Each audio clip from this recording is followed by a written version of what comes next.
This is our Forex blog for April 11th, 2012, and like we do most days, we want to buy the strong pairs versus the weak and sell the weakest pairs versus the strong. We statistically compare every currency to every other one. This is one of our easiest trading methods.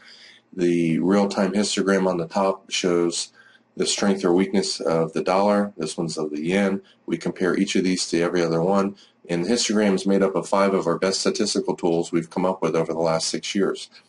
3 of them measure the direction, and 2 of them measure the intensity of direction. So anytime it's at or above the 80 level, if it's red, it's extremely weak. If it's green, it's extremely strong. Underneath that, we have our new pivot score daily, weekly, and monthly trend, which not only shows direction, but also intensity of direction. So mainly I look at the real-time histogram because I'm a short-term trader. I'm looking for 10 to 50 pip moves. The majority of them are 15 to 30 pips. When they work, the losses are anywhere from 6 to 10 pips usually. And because of how we enter trades, usually the momentum is going our way, which moves our trailing stop up. And typically the loss is less than 10 pips because of that. So here you can see starting the day out, the dollar's weak. However, the daily trend's up, the weekly trend's up, the monthly trend's up. But anytime you see extreme weakness followed by less strength, extreme weakness, less strength, that's a trend that's likely to continue. And it's not going to be long until the daily trend shifts down. Unlike the dollar, the yen had some weakness last night too, but the daily, weekly, monthly trend stayed extremely strong. So when strength came back in, you can certainly look to trade it that way. You don't know how long the trend strength will resume, in this case about 2 hours here, but you want to buy that one against one of the weaker ones, which at that time last night was the CAD. It's weak on all time frames. So between 3 and 5, let's look at selling the CAD yen. Here's 3 o'clock right here. The price went up to the hourly moving average and broke out above it. You can see as it's going sideways right here, the weakness comes back. The daily, weekly, monthly trend is extremely weak. And normally I wait for it to break from above to below the hourly before getting into it, because a lot of times the hourly moving average is a support resistance area, and if it can't get through underneath there, you might have a small win or a small loss, or it just lowers your odds. So when it found support here, tried to go up, failed, and then went down, you want to go short.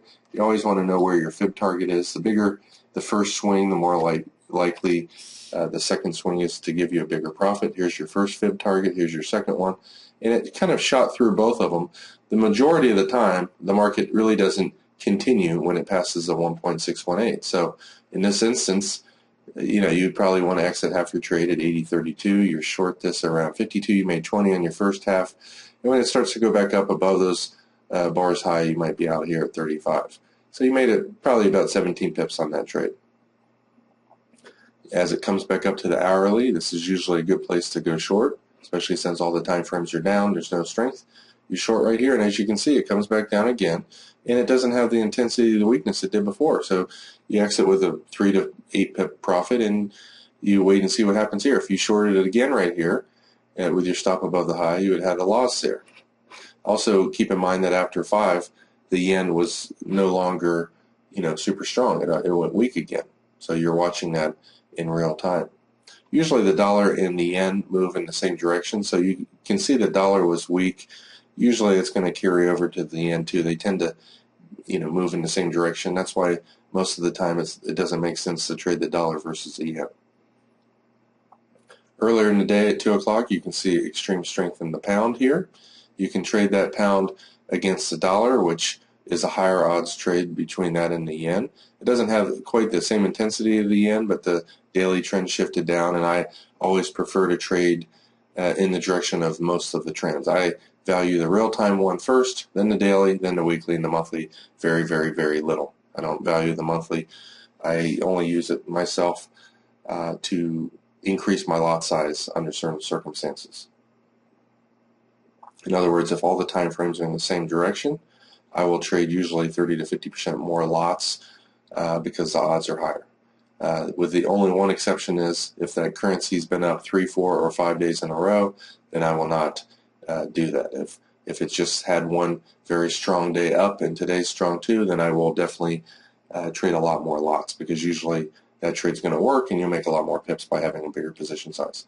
So anyway, you want to buy the pound dollar. We're going to look at this after midnight, and especially with a range chart. This is a 6 pips per bar chart. You can see it came back up to the hourly last night. It's kind of going sideways right here. Notice the daily trend shifted up. The weekly trend just slightly down. The monthly trend's just mildly weak as well. It breaks out of this pattern right here, breaks above the previous swing high, and you might be long here at 58.75. Notice our trailing stop got you out of this up at 18. You made about 42 pips, and this is the previous day's high.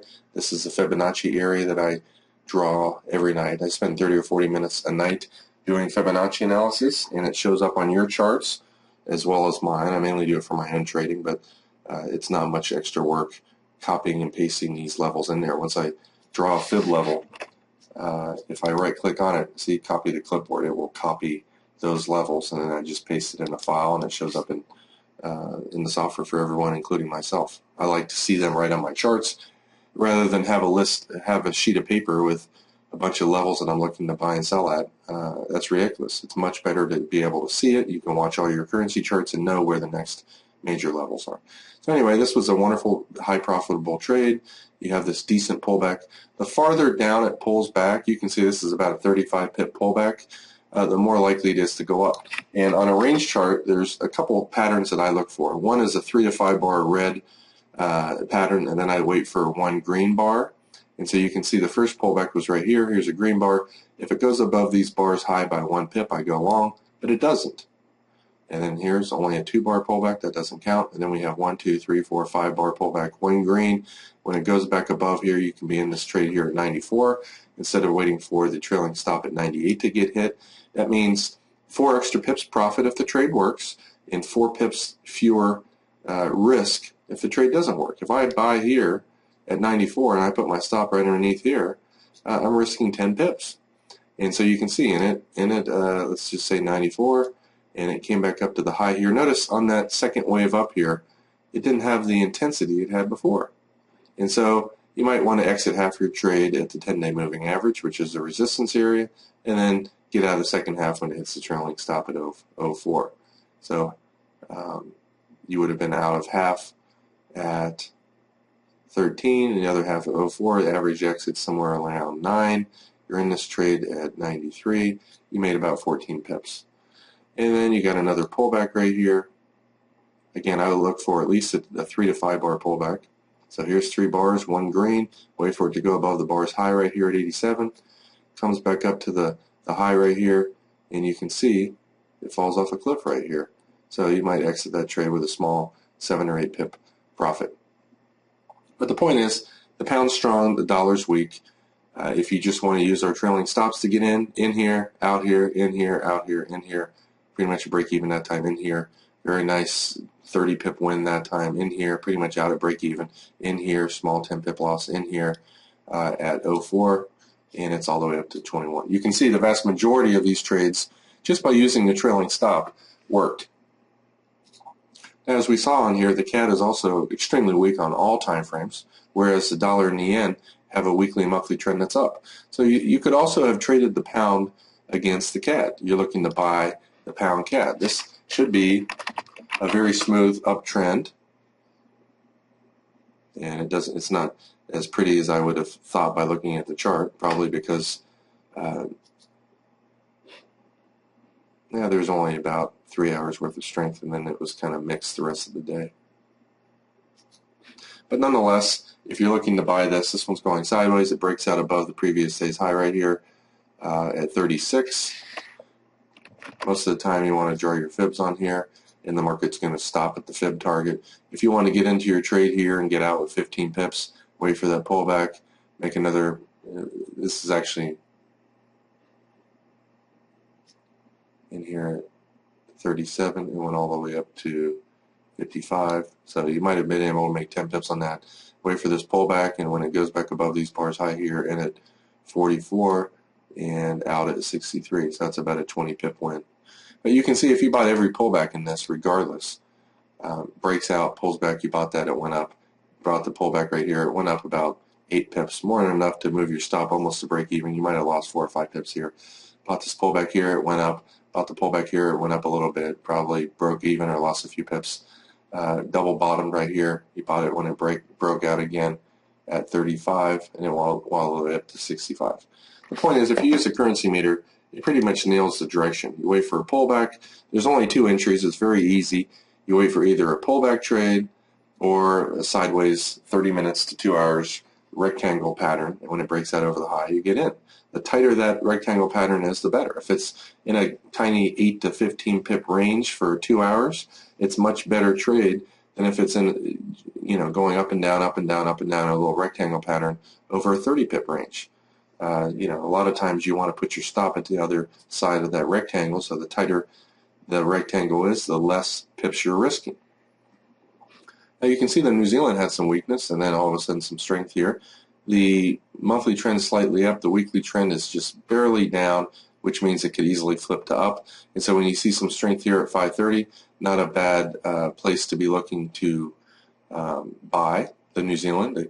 The yen is extremely weak, and so is the dollar. So 530, you're looking to buy New Zealand dollar, New Zealand yen. This one's been above the hourly moving average for 7 hours. Notice how the hourly moving average acts as a support area right here and later today. And so when that showed up on there, when it broke out, this is a perfect example of what I meant by a very tight 30-minute to 2-hour rectangle pattern. It's just going sideways, and when it breaks out, you're in. And if you use our trailing stop to get out, you're out here at 91. If you use my Fibonacci profit targets I do each night, the actual middle of that is where the real number is, but I add a few pips padding on each side because a lot of times it doesn't hit the fib area to the pip, and you can see it hit my zone up here at 8,200. You would have been in this trade at 69 for a nice 31 pip win. Here's this one. We're looking again coming up to 530. This one also has a nice rectangle pattern right here. The high is at 95, the low is at 73. So it's about a 20 pip range. Yen pairs tend to be a little bit more volatile, so that's still acceptable. When it breaks out, you're in at 95, and it comes up to the upper containment band right here. Good place to get out. If you bought the next pullback, you made a few pips. If you bought here, you probably broke even. And here's another excellent sideways rectangle pattern. It breaks out, and it goes right up to the Fibonacci retracement level, and then pulls back a little bit, and then goes to my Fibonacci profit target level. Both areas are major resistance levels, so if you wanted to get out of your trade, buy the next pullback, and if it would have stalled up here, you would have got out, but it went up a little higher, you're out of your trade. And anytime it's above the upper 2.0 white containment band, and it's at one of my Fibonacci areas, it's a pretty high probability counter trend place. You can see it pull back about 45-50 pips from the high.